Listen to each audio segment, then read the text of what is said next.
Welcome everyone to our daily Forex, our weekly Forex market analysis call. I am still in the mindset of our daily analysis calls, which I do for the trade room. Apologies. Okay, welcome to our weekly Forex market analysis call, and this is in preparation for trading for the week of October 9th to the 13th. And before we get started, just a quick disclaimer. This is for educational purposes only. Trading is a risky business, so please be careful with your money and don't trade with the money that you cannot afford to lose, because market is dynamic and things can happen and market can go completely in the opposite direction, so please be careful with your money. So let's start off as usual.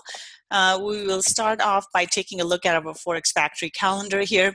Going into the week here, first thing we have holiday. We have holiday in Japan, and then Canada, US is also a holiday. So session for Monday is likely going to be just sideways, so not much activity here. Going into our Tuesday here, manufacturing production numbers for the British pound, that will be important. And then we have some FOMC members speaking here. Wednesday, so big thing coming up this week will be on Wednesday here, FOMC meeting minutes. So last week we saw that the US dollar was quite positive because when the data came out positive, and now going into FOMC and also going into non-farm payroll, the market was quite bullish on the US dollar, but then the non-farm payrolls kind of came in mixed. So that's where we stand right now. And going into the FOMC meeting minutes, so basically what the market is looking to see what the Fed discussed in terms of raising rates. So I think last time we heard from the Fed that they said they were kind of still on track for raising rates. Just expectations kind of got pushed back now into the end of the year, back into December now. So this is what the market will be watching to see what discussions they had and where the market, where the Fed stands in terms of raising rates. Are they still kind of on track of that? So that's where we are. So that's why the FOMC meeting minutes will be very important on Wednesday. Going into Thursday here, we have employment data for the US dollar. We also have Bank of England credit conditions survey. This will be important. And we have ECB President Draghi speaking, a couple of FOMC members. So these things, it's just the comments that come out from these folks that can drive the markets.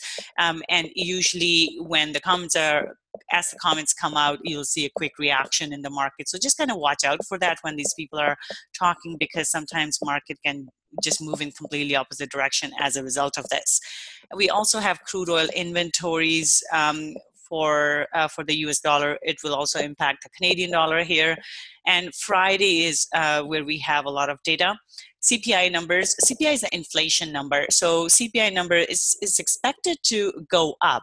And so one of the concerns that everybody has, or the market has with Fed, and the Fed has as well, are the inflation numbers. So if the inflation doesn't go up, which is the CPI number, if that doesn't go up, they are not likely to keep on raising rates. So that's a concern. So all the central banks want to see inflation go up slightly, just sort of more in a way that can be managed. So they do want to see this go up. So if these kind of numbers, the important numbers that the Fed takes into account when talking about raising rates, if these numbers come out positive, that will be a positive sign, or that would kind of lead to bullishness for the US dollar, because then market will think that, oh, we are likely to see interest rate hike going forward, maybe in December. So that's what's going on here. Retail sales number, again, these will be important for the US dollar as well.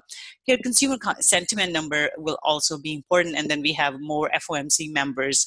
So I think, so one of the things to pay attention to now that we are kind of getting closer to that, to the end of the year, and Fed is going to kind of run out of their meetings where they can raise rates. So that's where we just need to look at what the commentary is coming out. If the Fed members are really divided on where they stand in terms of raising rates further, that will be negative for the US dollar.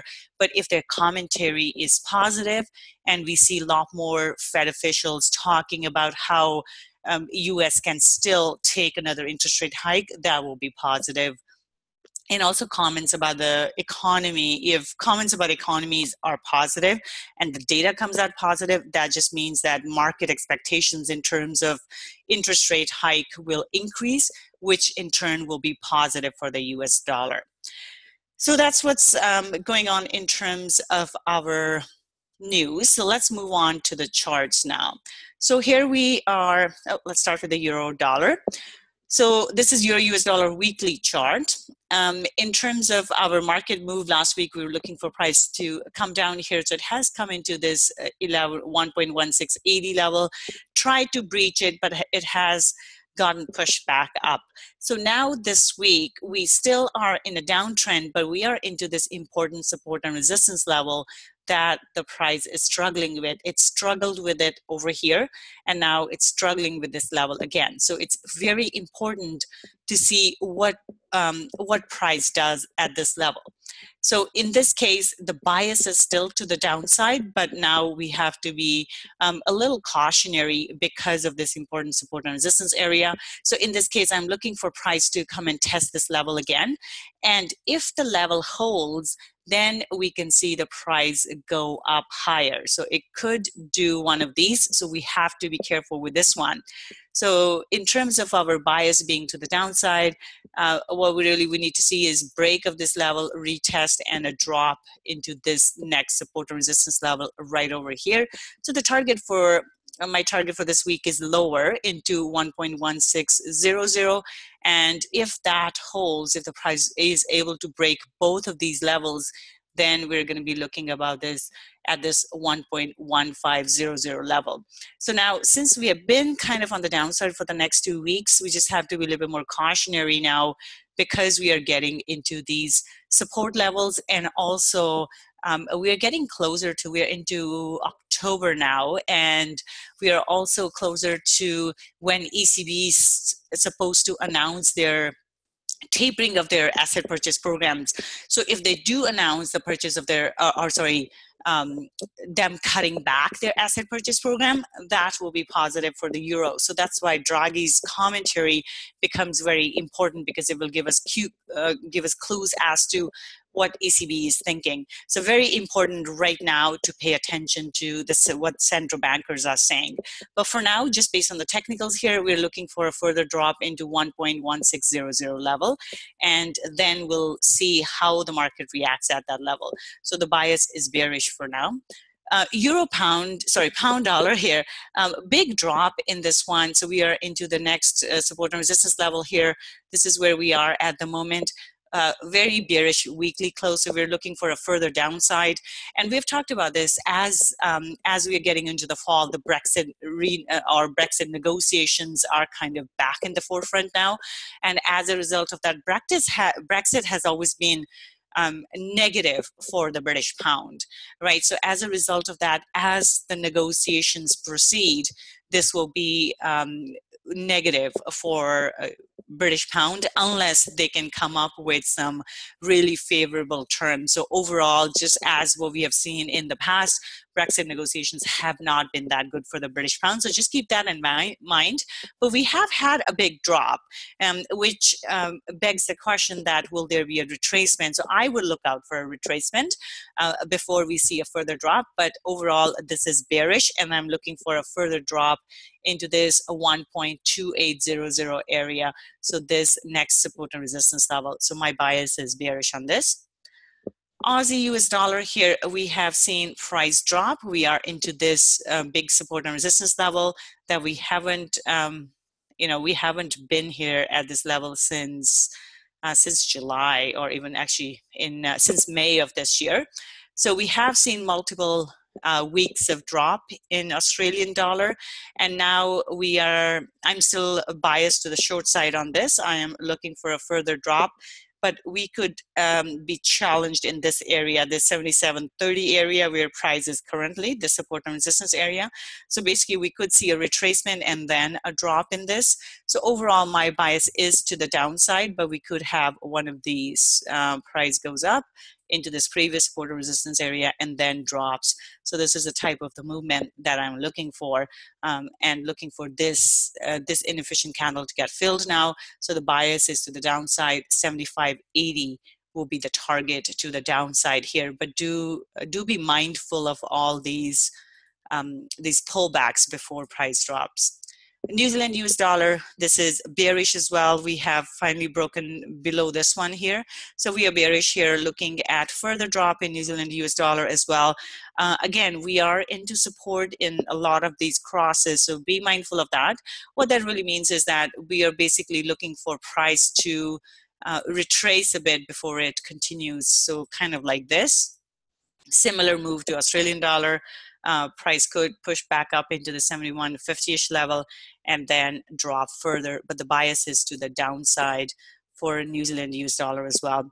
Dollar CAD here. Dollar CAD has been bullish for the last few weeks here, but now we are coming into this bit of a problem area. So price, I'm looking for price to pull back further into 126.60, so go up into this level. But then we may run into resistance. So my two targets. So overall, this is still bullish, but now we are very cautionary with this one because now we are starting to see not as big a move. The momentum is waning from this pair here. When we look at the difference between New Zealand US dollar, the candle close is quite strong. And if you look at pound dollar, candle close is quite strong. But looking at our dollar CAD, candle is looking quite weak. We see a bigger pin on the top, smaller candle body, which just basically shows us that there is the momentum is sort of going out of this pair. So we may start to see price, it could turn essentially. That's what we're looking at. So in this case, it still has a bullish bias. So we're looking for target of 126.60. This one right here. So two scenarios I'd be looking for would be price goes into this level and then drops from here because this is the support resistance here coming right all the way from here. So it could drop and we could start to see the price come back into this 124.30 level. But prior to that, I am looking for this 26.60 level. Second option is it goes further into this level and then we are into some major support resistance, which is 127.80. So both of these are options here. However, we are starting to lose momentum in dollar CAD, so the up move may not be as strong. Euro pound here, very bullish. We did see price last week. We had looked at this. Price was rejecting this level and we were bullish on this. So big bullish close on this one. And we're looking for further move to the upside. First target would be 90.50 and second target that I'm looking at is 91.20 level, which would be essentially the top of this candle here into this support and resistance level. So those are the two targets to the upside with Euro pound. Euro Swiss franc here, we have a bullish candle close for the week. So I'm looking for a further move to the upside. First target is 1.1520 level, this pin right here. And then second target is 1.1620 level to the upside. So bullish on Euro Swiss franc. Pound Swiss franc, let's take a look here. We are bearish on this. Price has closed. We have a nice bearish candle close. We had nice engulfing candle here and nice bearish candle close, and we are still bearish on this one. So looking for price to come down into this support and resistance area, 12600. Which is into here, could go slightly lower as well, depending on how much momentum this one has. 125.50 will be the second target to the downside. But overall, the momentum is to the downside here, and our bias is bearish. Dollar CAD. Dollar CAD, we have a bullish bias here. Price did go up, and now we have seen, just based on the daily here, we have seen a rejection of this level. So we could get a deeper pullback here, but looking for next move to the upside 98.80 level. And this is where we are, so price could come lower and then pull back or push back up again. The target is 98.80 to the upside. Yen crosses, let's take a look here. Looks like I was marking up my chart. Let's get that out of the way for a second.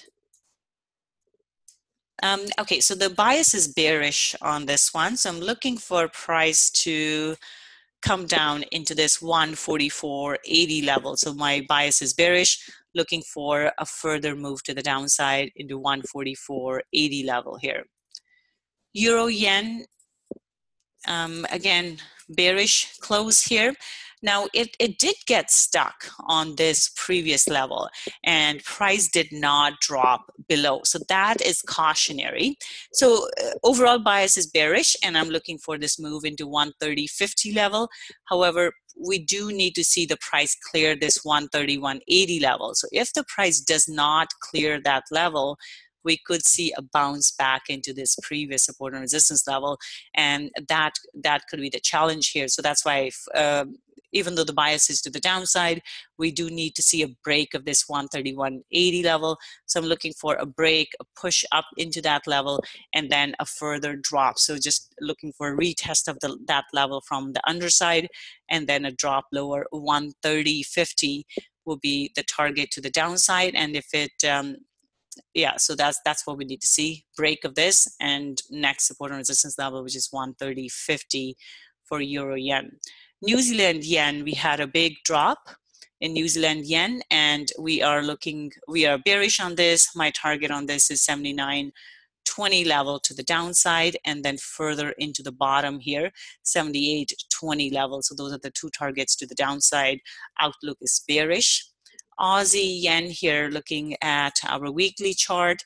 This looks bearish. Nice candle close. We had engulfing candle close, pin bar, engulfing candle close, which gave us bearish bias. Another bearish candle close, so our bias still remains bearish. First target is 87.20, which we are fairly close to. This one right here, and in this one as well, because we have seen last couple of weeks we have seen price drop.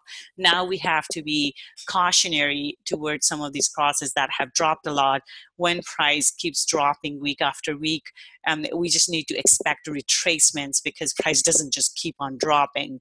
It will retrace before it goes further. So just be cautious with some of these crosses that have dropped a lot, because we could get pullbacks and retracements.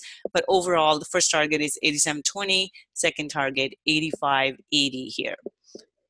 And last one here, we'll take a look at dollar yen. Dollar yen is looking a little bearish here. So we have seen for the last couple of weeks, we have seen these pins that are kind of growing to the upside now, which means it's losing momentum to the upside. And now we have this doji at the top, which suggests that price is not wanting to go higher. So if we go back, if we take a look at, I think it was euro pound, see this doji here? And we had talked about how price does not want to break this level. We're seeing the opposite of this in dollar yen. So we had a big pin pointing to the downside. So price went up. And if we take a look at dollar yen here, see how pin is to the upside. So we're looking for price to drop in this one. So our target would be 111.30. So this will be our target to the downside. I am seeing this as a bearish, and we're looking for further drop in this. All right, so that's all I have. Any questions or anything to add?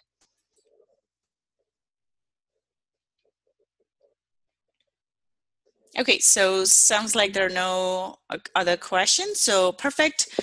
You guys have a wonderful trading week. And for everybody who has a long weekend, enjoy your long weekend. Hopefully you get to spend some time with your family and just to relax. So you guys have a wonderful weekend, wonderful long weekend. And I will see you guys next week.